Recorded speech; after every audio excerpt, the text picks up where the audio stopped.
اسلام سے تو مجھے نکالا دے دیا گیا، قبر کی جگہ بھی نہیں دیں گے۔ تو اتنا سب کچھ محمد کے بارے میں پڑھ لینے کے بعد اسلام پر باقی رہنا یا اپنے کو مسلمان کہنا یا کہلوانا ہم سمجھتے ہیں شرم کی بات ہے۔ ایک صاحب ابھی ہمارے ہندوستان میں چلے تھے قرآن کو بدلنے کے لیے۔ قرآن کے اندر سے 16 آیتوں کو نکال دیا جائے، وہ دہشت گردی کی تعلیم دیتی ہیں، وہ سماج کو لڑانے کا کام کرتی ہیں۔ اور آج صاحب جو قرآن کو بدلنے چلا تھا، قرآن تو انشاءاللہ قیامت تک کوئی بدل نہیں سکتا۔ قرآن کو نازل کرنے والے نے قرآن کی گارنٹی لی ہے، اِنَّا نَحْنُ نَزَّلْنَا الذِّكْرَ وَإِنَّا لَهُ لَحَافِظُونَ۔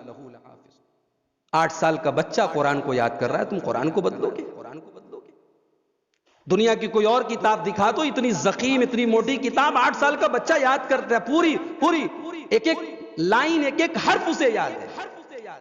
تراویح کی نماز میں پھر پڑھ رہا ہے، اور ایک زبر اور ایک زیر کا فرق آیا تو پیچھے دوسرا حافظ ٹوک دیتا ہے کہ صاحب آپ نے غلط پڑھا ہے۔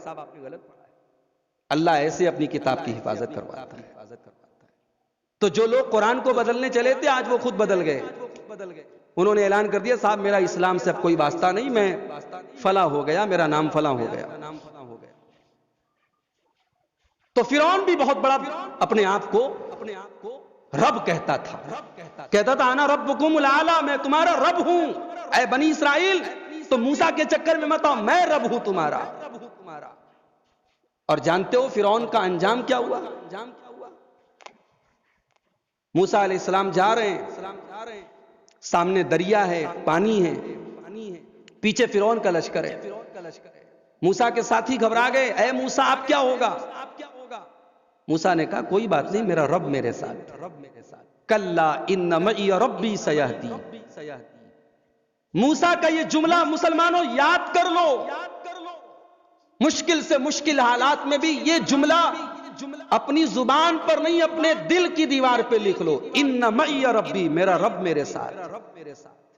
اگر لا الہ الا اللہ پڑھنے والے ہو، اگر توحید پر ہو، اگر ایک اللہ کے آگے سر جھکانے والے ہو، تو مرتے دم تک اس عقیدے پر مرو کہ میرا رب میرے ساتھ۔ موسیٰ نے کہا میرا رب میرے ساتھ۔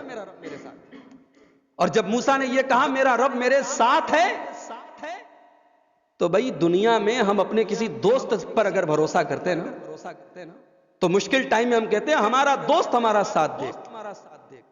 تو اللہ تو وہ ہے کہ جو یونس کو مچھلی کے پیٹ میں بھی یونس کا ساتھ دیتا ہے، تو اللہ کو اپنا بنا لو نا، اور اللہ کو ایسا اپنا بنا لو کہ مشکل کے ٹائم دل سے یہ آواز آئے کہ میرا رب میرے ساتھ۔ جب موسیٰ کے زبان سے یہ جملہ نکلا میرا رب میرے ساتھ ہے، اللہ نے کہا موسیٰ اپنی لاٹھی کو ذرا پانی کے اوپر مارو۔ موسیٰ کی لاٹھی کوئی اسپیشل لاٹھی نہیں تھی، عام لاٹھی تھی بھائی، لاٹھی وہی تھی، اور موسیٰ کا مارنے کا اسٹائل بھی وہی تھا، انداز بھی وہی تھا، مگر اللہ تعالیٰ نے پانی میں راستہ بنا دیا۔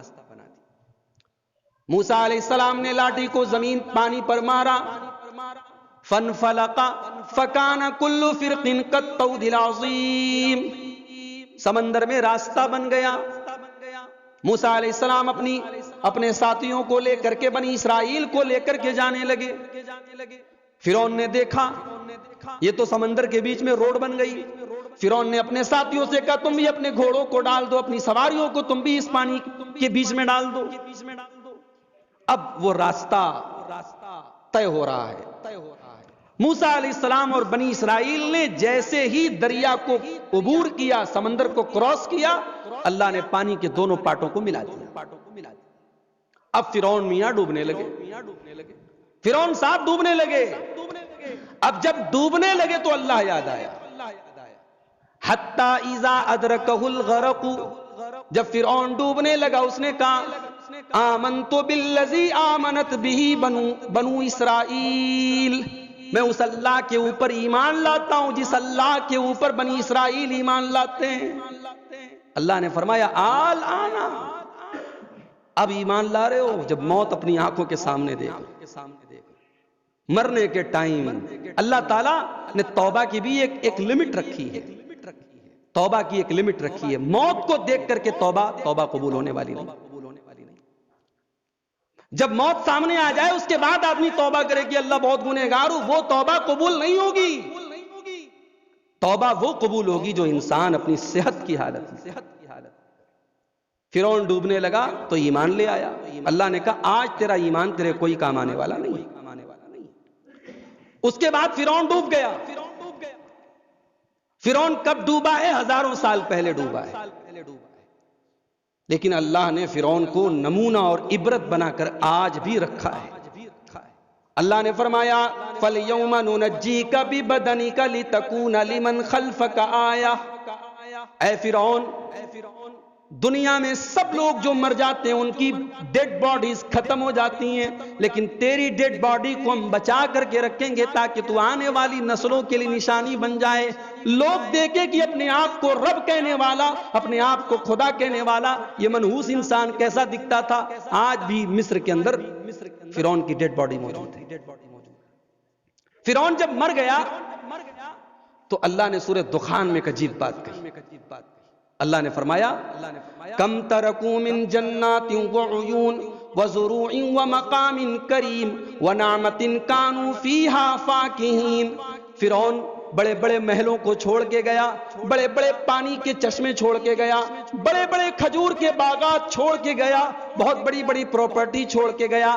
کذالک وَأَوْرَثْنَاهَا قَوْمًا آخَرِينَ۔ ہم نے فرعون کے مرنے کے بعد دوسروں کو اس محل کا، اس جائیداد کا، اس پراپرٹی کا وارث بنا دیا۔